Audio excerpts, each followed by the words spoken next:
ամբողջ այս քարոզարշավը տանում են վախի ու սպառնալիքի քարոզարշավի, զոհվել չզոհվելու, մահվան այս պաշտամունքերի միջև ու ռեսուրսների ամբողջությամբ վարչական ռեսուրսի չարաշահման։ Այս քարոզարշավի մի եւս սարսափելի վատ կողմերից է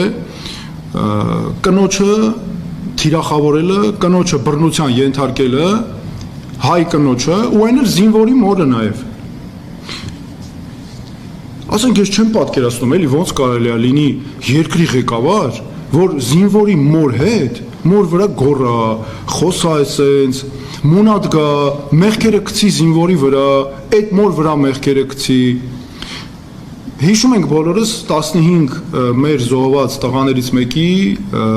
մոր վրա, որ ինչ ձայներ բարձրացնում մեծամորում։ Ես այդ մեր զինվորի հորը տեսել եմ մեծամորում, խոսել եմ հետ, ասենք այդ մարդու աչքերի մեջ նայում ես, հերոսական ընտանիք, այդ մարդու աչքերի մեջ նայում ես, ինքը ասում է, գիտես ինչ կա, իմ տղեն էսի հայրենիքի համար է կյանքը տվել։ Գնացել հայրենիքի համար կյանքը տվել է, բայց հիմա ինչի են մեզ այս վիճակի դնում, խաբում են, չեն ասում ճշմարտությունը ու չեն բացահայտում այս գործը։ Դուք տեսեք հələ մարդը երեխա է կորցրել, ամենաթանկը իր դաստիարակել, չարչարվել, տվել են այս երկրին, տվել, բա դու վարչապետ ես, տվել են այն հույսով, որ այդ երեխան կծառայի, կվերադառնա տուն եւ հերոսական գնահատական կունենա, իրենք է կգնահատվեն, դու կանգնել ոչ միայն հիմա գոռում ես, այլ նաեւ ասում ես մունատ ես գալի մարդկանց վրա, այլ խաբում ես։ Ասենք, չգիտեմ, էլի ոնց կարելի է, ես չեմ պատկերացնում, ինչքան մտածում ես, ուղղակի մեզ չի տեղավորվում, ասենք բա այն մյուս տղերքը մեր զինվորները, լավ էդի չես մտածում, ասենք այդքան տղեր կան ծառայող, չէ՞։ Այդ մեր մյուս տղերքը, որ նայում են, տեսնում են իրանց ծնողների հետ սենց էս վերաբերվում։ Բայց ո՞նց էս պետության նկատմամբ վստահությունը կլինի։ Հե ինչ անեն քո քարոզարշավնա։ Քարոզարշավ, այսինքն դուք պատկերացնում եք ինչ աստիճան թանկ է իր համար, այս քարոզարշավի, այս ատելությունն ու թշնամանքը, այս իրական էությունը ստեղ է երևում, որ ամեն սրբությունների վրայով անցնում է իմ համար զոհվածի մոր հետ խոսելը ինքը արդեն տաբու է, վերջ, ինքը իմ համար սրբության պես արժեք է։ Այդ մարդը ինչ ուզում է լինի, սխալ լինի, ճիշտ լինի, ինքը զոհված զինվորի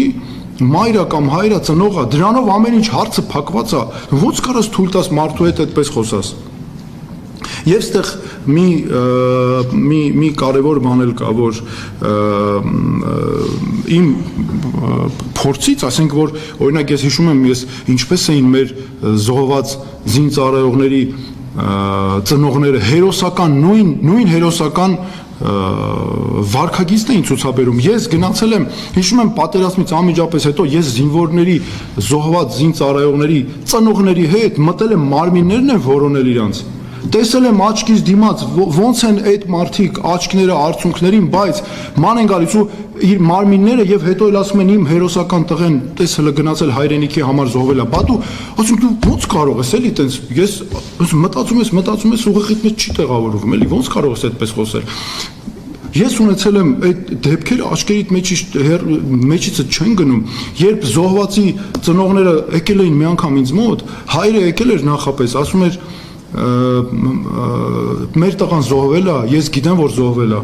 բայց կինս էլ է հետս, կինս շատ վատ կտանի դա, խնդրում եմ որ խոսեք հետը, մի ասեք որ զոհվել է, էլի ես իրեն աստիճանաբար կասեմ, դուք ասեք որ անհայտ կորած է, գերի է, կգա, վերջը այսպես հույս կա,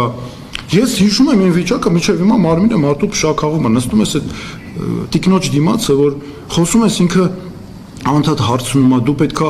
ասենք ինչ-որ հույս տաս, իմանալով որ տղան զոհված է, բայց այդ պահը այնքան աննկարագրելի պահ է, որ հիմա ես մինչև հիմա երբ ես խոսում եմ զոհված զինծառայողի մոր մասին, այդ տեսարանը աչքերիցս չի գնում, որ ոնց կարելի է այդ աստիճան այս մեր սուրբ արժեքների վրայով անցնել։